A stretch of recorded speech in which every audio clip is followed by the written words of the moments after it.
Hello guys, Sean came back here once again. Shout out to Bill. One Punch Man, the webcomic chapter 148 came out, I believe yesterday, or something like that. I've been kind of inconsistent on One Punch Man thing. It just when there's something interesting, that's something I can bite on. I'll really go for it. If not, it's not. But there will be no Evo chapter because there's not too much of a chapter to cover. But to get straight into this could potentially potentially be one of the most. What's the word for it? What's the exact words for it? Not.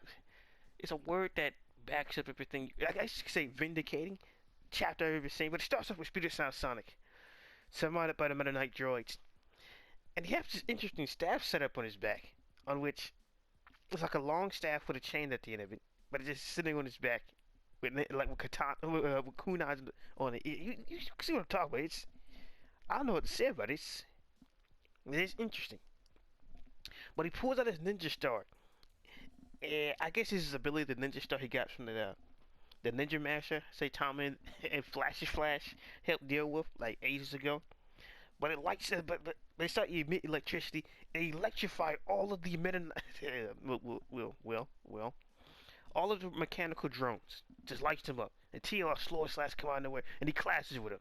And it's another machine god. Machine god Shampoo. He has a sword. He got some strange looking eyes. He is a machine like no other. And he claims to Speeder Sound Sonic based on his based on the way this particular machine god is built, that his speed should be a match to Speeder Sound Sonic. But sadly, Sonic just didn't come here unprepared. That sword he picked up from the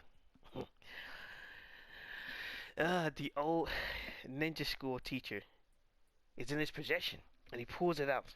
The legendary Rush Bucket. Oh my god, I have too much fun with this. The legendary Rush Bucket. And indeed, when he draws it, indeed when drawn, the blood trembles.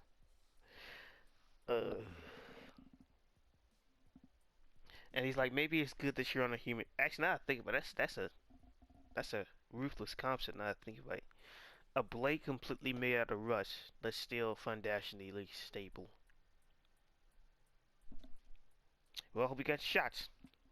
Then an excellent fight breaks up between the two of them. Slashes go everywhere. They're clashing. It seems like they're roughly or equal as they go off into this relentless combination. The zigzags, they're flying all over the place. But depending on what type of machine it is, we'll get to the theories. There are limitations to being a machine.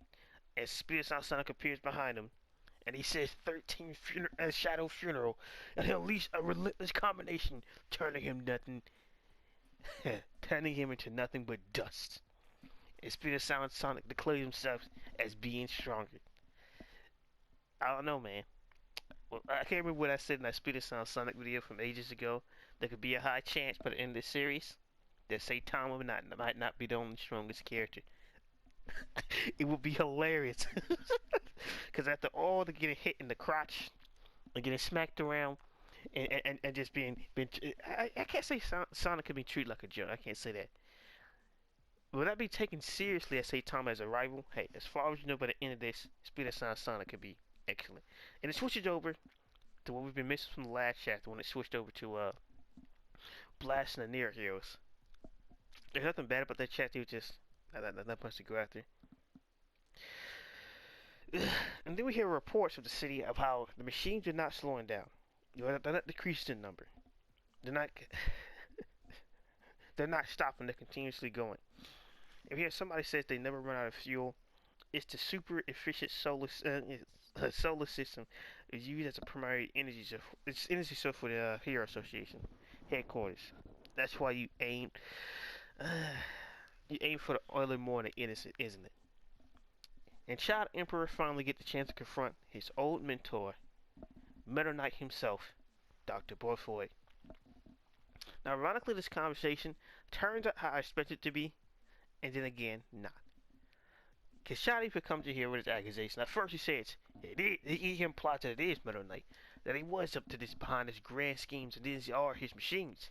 But it does point out in his first hypothesis that the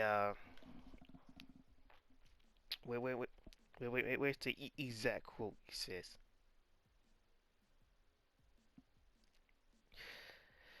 their admitting identification sentinels specified to both homemade weapons, but it does not mean the culprit is you.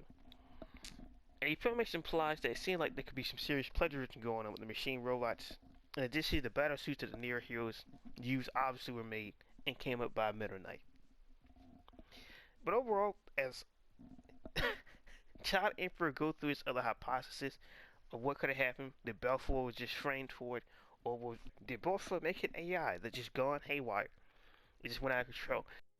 As he's saying this to Belfort, it seemed like, as Meta Knight implies, maybe Child Emperor put too much sugar in his candy, and it seems like he could be very well overdosing or some drugs. This image is quite concerning, but one way or another, Child Emperor is going to get his answer.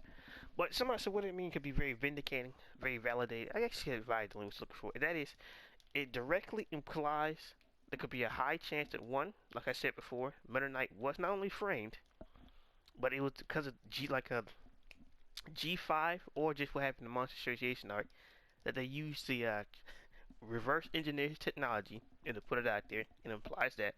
It also implies that one theory I came up with that Dr. Casino, Dr. Genius, and Meta Knight all contribute to what we call the cyber organization called the organization. So this whole thing with Drive Knight, whether he's a mad cyborg or not, the whole thing with the organization and the hammerhead in those suits that just so happened to be used by the organization, that just so happened to be used by the near heroes. As you can see, things are starting to add up. Now, sure, Child Emperor doesn't directly say, well, this is exactly what it is. He keeps saying those are his hypotheses. Hypothesis number one, hypothesis number two, hypothesis number three. It could be all three options. It could be that hypothesis number two that hey, maybe he really was behind it. Maybe he did really go insane. Now the way he says this is kind of he's still in this whole I'm Mr. Independent Child Emperor. And don't call me Child Emperor anymore. Like he make this hand gesture, which is which is quite funny. I gotta admit that hand gesture is hilarious. But for that third hypothesis, he does imply that it could be an AI that Meta Knight made that could have gone haywire. And that is very vindicating. The fact that I've been theorizing for years now, for days, for weeks, that this the whole thing behind the organization and the cyberization and that whole thing was created by three different people. Now somebody said, what made me conclude to this whole theory that these three scientists once knew each other? Well, some very telling things. Now this would use some webcomics, manga stuff, but it's not really necessary. And that is, well, for one, for Drive Knight. That tactical change block that Drive Knight used is eerily similar to what Dr. Casino made when he upgraded Genos' arm for that one temporary scene where Genos fought the meteor. Strange. It's not. It's another case when Genos brought back the remains of G4. It's in the manga they're called, in the webcomic they're called Machine God. When he fought the Machine God in season 2, when he brought those remains back to Dr. Casino, because Dr. Casino, the handiwork and the handicraft, he's like, you know where you get this from? He's just like one of the robots I fought. He's like, he never did go too deep into it, and he never did truly address it. He just went on about his way. And there's multiple instances like that. Somebody said, well, what dies Dr. Genius into this? And that is, at some period of time, with all Dr. Genius's experiments, there's a certain point where he believed that evolution was the only way, and just any type of mechanical thing was just not existent.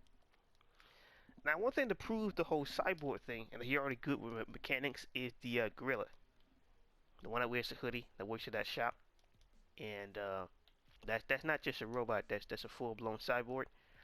So we have three characters that could have some type of involvement with cyborgs using similar technology. I'm not supposed to believe this is random. And there's an entire organization that uses cyborgs. And all this is random. I'm telling you, Dr. Casino. Also, another case. When Dr. Casino gets killed with a machine guard, like some chapters ago, He told Genos that he was sorry that he brought him up in this whole revenge plan, and that he just should have just been he should have just been straightforward with Genos. What was he talking about when he was dying? What revenge plan was you referring to? Now some might say, well, that might be a theory, a case for, well, it might make sense for Casino and them might know each other, because, there was a point where Dr. Genus was a part of the scientific community. That's confirmed. So, right? It's not far to say that was all worked on a similar project before they split up. What does Drive Night have to do with this? Watch my videos so long, tell I believe that Drive Night is guilty. He's guilty. He's guilty. I personally believe that that Drive Night is the mad cyborg, and he always has been. Now somebody said, what's the point of the whole theme and everything like this? He got bored. Now somebody said, what do you mean you get bored? There's only so many times you can go on so many rampages across the cities where it all becomes all just the same. But in this case, if you were to do this on a bigger scale, if you was to chaos more carnage, more madness, more savagery, more brutality against a much larger frame, that's something he's never done before. That's influence and destruction that he's yet to see. So why wouldn't he join up with the group called with the organization? Why not?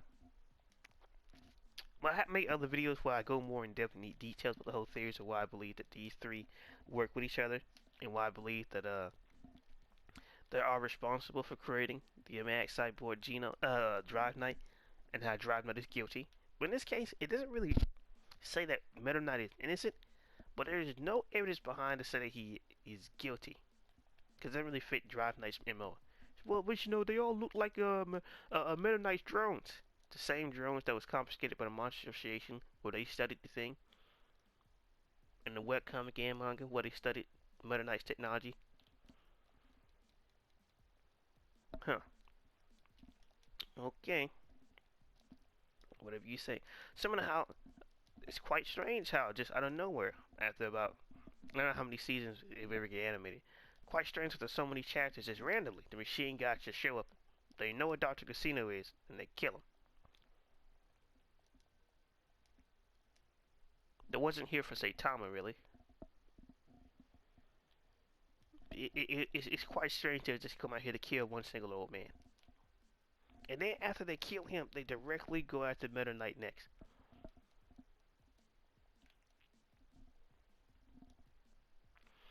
I don't know. It's about like 4 or 5 in the morning. Haven't too long woke up, so maybe my brain not fully processed and everything. But it's just, I do believe there is a connection here. I do believe that Meta Knight is being trained. I do believe the Nero heroes is really. I do believe Fuzzy's are fully apparent of what's going on here. Because I don't believe the Nero heroes are the organization itself, but it is under the same umbrella. And Fuzzy is guilty. Alright, they was about to turn Meta Knight into a machine, and he did not bat one eye. I can't say he didn't bat one eye. He didn't find it was strange. He did not call it their strange behaviors for trying to literally forcibly cyberdize a fellow hero.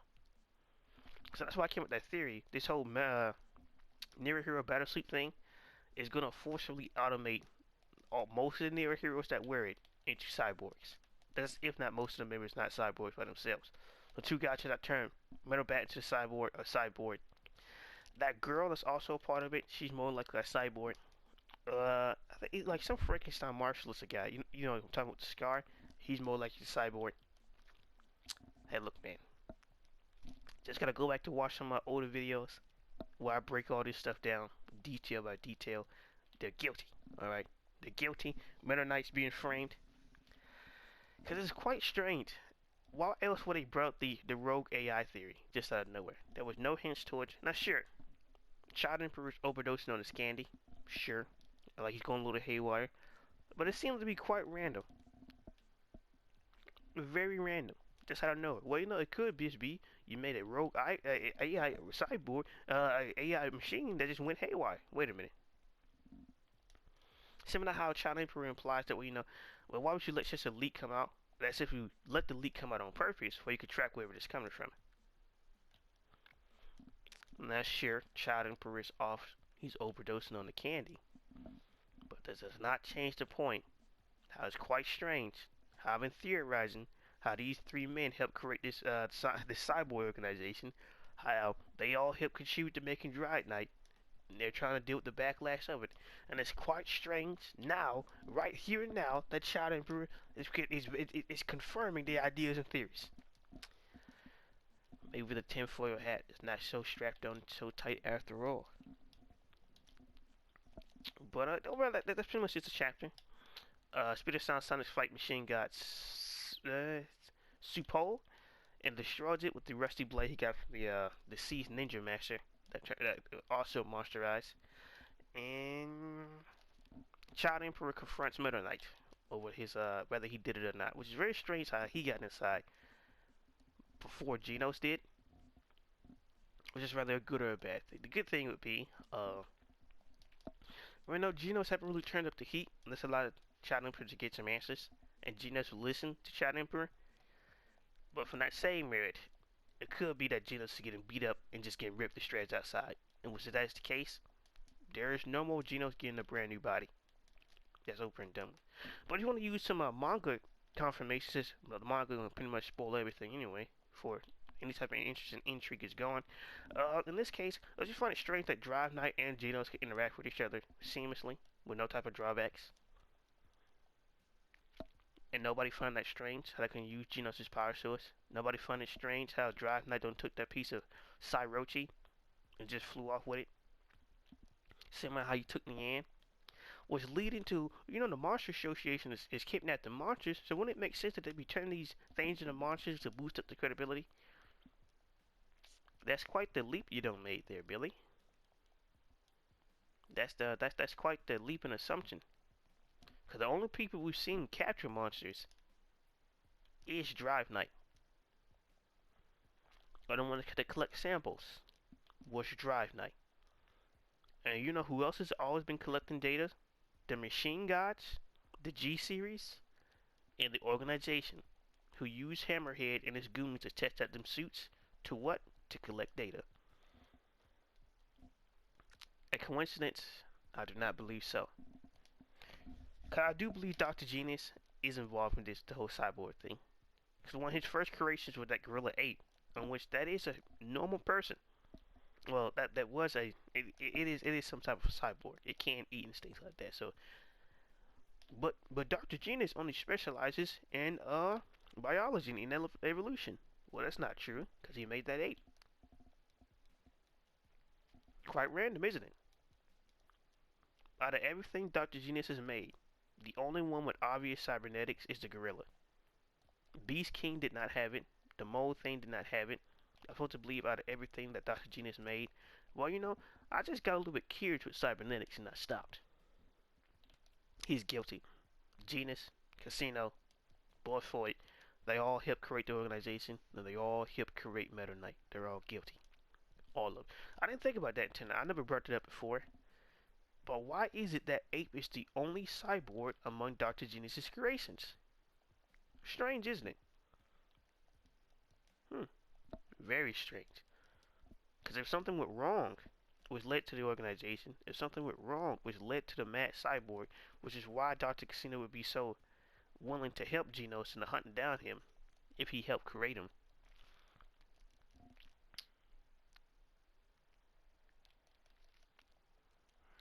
Which would, if things went wrong, it would validate why Meta Knight stays alone and why he's always paranoid, because he knows something like this could happen. He knows that there's something out there. It would make sense why Meta Knight been saving his forces and not been willing to do anything. If he does believe there's something bigger out there, it would explain Dr. Casino's reasons for helping turn Genos into a cyborg and being so willing to watch him grow strong to make up for what he's done and which he's admitted himself. And it will make sense why Dr. Genius would believe in his theories of breaking limits and seeing how far he could push evolution if he believed that his cybernetics program failed.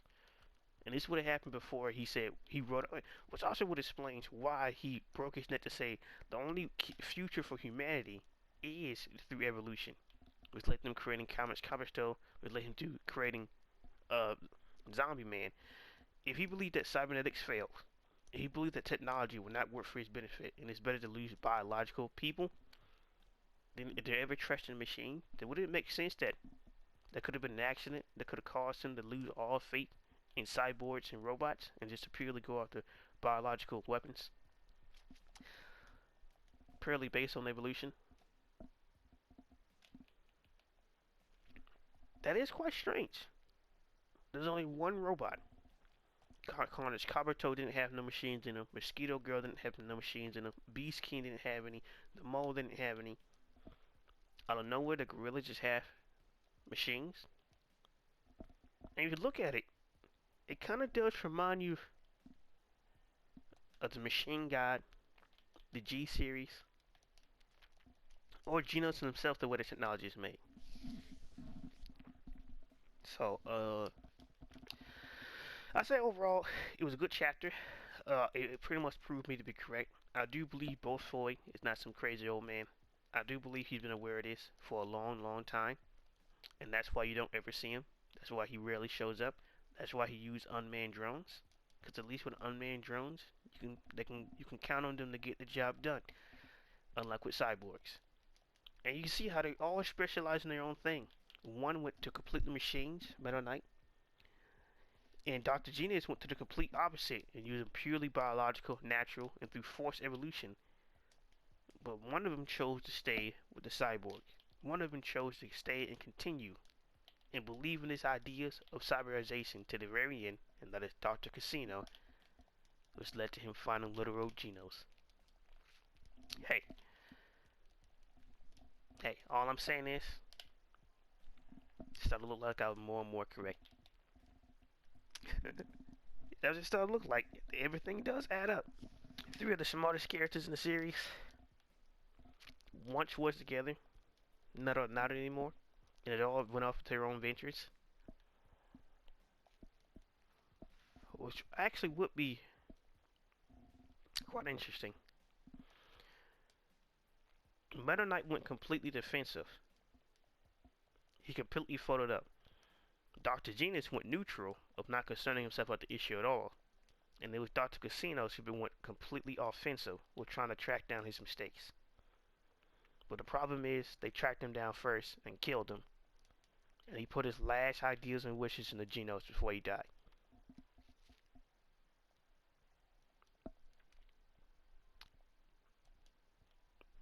Hey, that's what it seems like, man. That's what it seems like. That's what it seems like. Hey.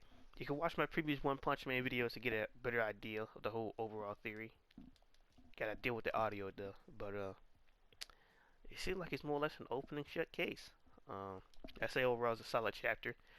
It did get a little strange with Child Emperor overdosing on his candy at the end, but it's exact words. Basically, computerization.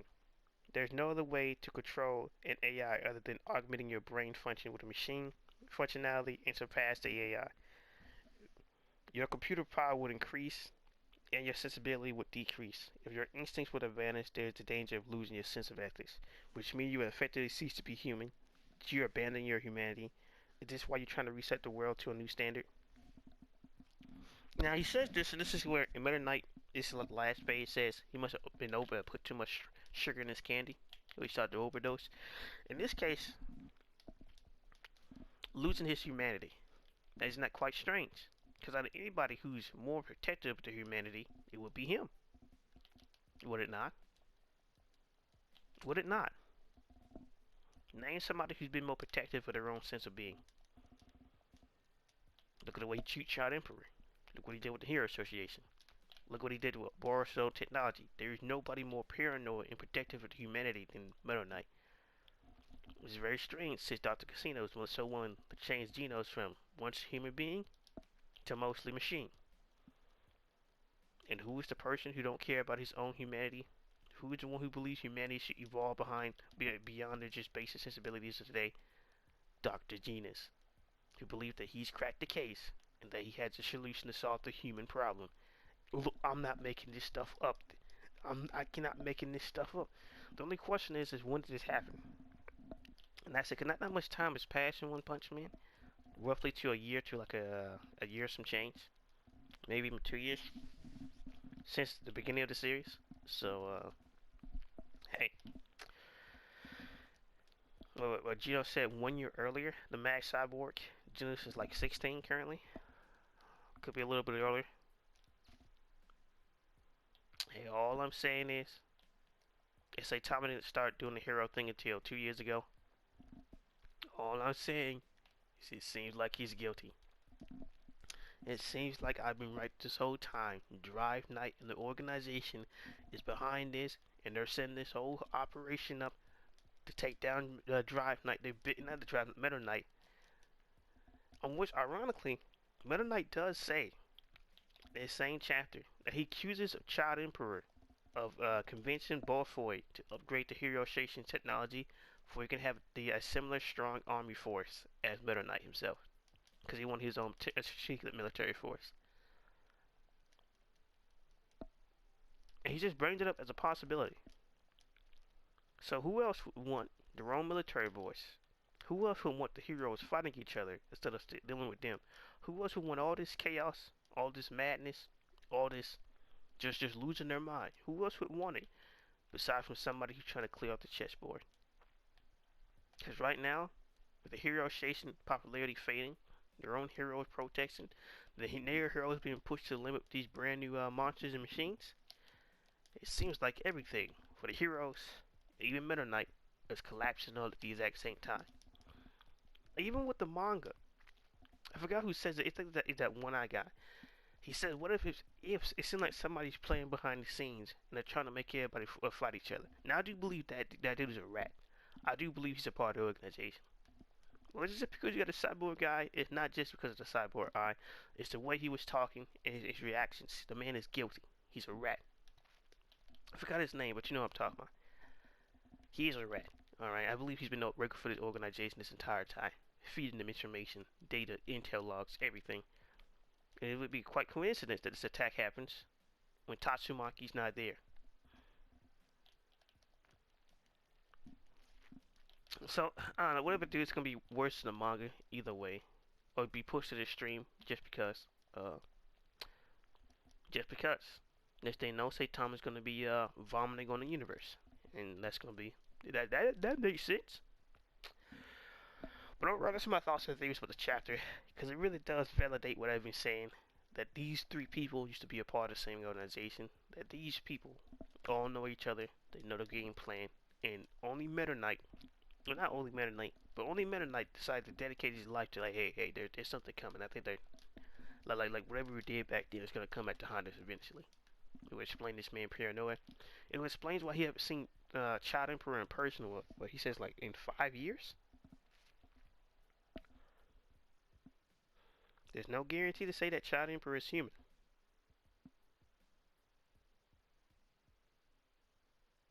Not 5 years, 3 years. Hey, it sounds like they're quite guilty to me. But overall, what's going on with Amaya's mask? Who knows? It is turned out he was a pretty Amon. He was a monster this whole time. Just imagine if Fugly made different choices. It could have been just like Amaya's mask. He could have got what he wanted. But that's just wishful thinking. Because sometimes, it's not the circumstances that make you who you are. It's just the fact that who you are finally creeped to the surface. And sadly, Fergly was always going to be a bad individual. It just so happened that his cards he was dealt were the right cards to give him. But overall, my thoughts and ideas. Good to see Speed Sound Sonic do something. Good to see that Child Emperor might have one final conversation. Now, hopefully, they'll be able to restrain Genos to stop him from killing Boy Boy. Because if Meta Knight dies, and there's nobody to control his machines, his actual machines, then that would be very, very problematic. Because now it's not going to be a case of how many can you defeat. It'll be a case of how much of the world do you need to destroy before you can defeat him. In that case, you still lose. And that's why with all the data they recommend surrender. Because what are the possibility of chances of overriding our plans? What are the chances of that? Would you really want to take that much of a risk? Would you really want to put that much of the world in your hands